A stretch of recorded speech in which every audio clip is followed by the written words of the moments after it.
अवाम Pakistan party के रहनुमा शाहिद खाकान अब्बासी ने दावा किया कि हुकूमत के पास कोई इख्तियार नहीं कि किसी जमात पर पाबंदी लगाए। PTI पर पाबंदी के फैसले को मुल्क में मजीद तफरीक डालने की कोशिश करार दे दिया।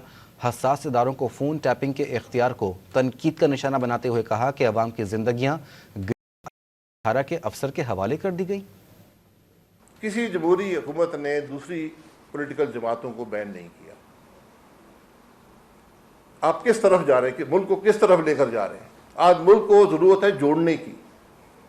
आप मुल्क में मजीद तफरीक डालना चाहते हैं, मुल्क में इंतशार चाहते हैं और इख्तियार भी आपके पास नहीं है।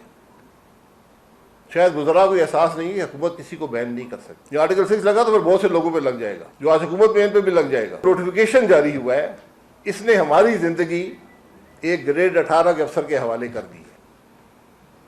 240 मिलियन लोग, 24 करोड़ लोगों की जिंदगी हमने अब उनके हवाले कर दी। इसके असरात जो हैं बहुत गहरे हैं। दुनिया में कोई मुल्क ये काम नहीं करता, कोई जमहूरी मुल्क ये इजाज़त नहीं देता।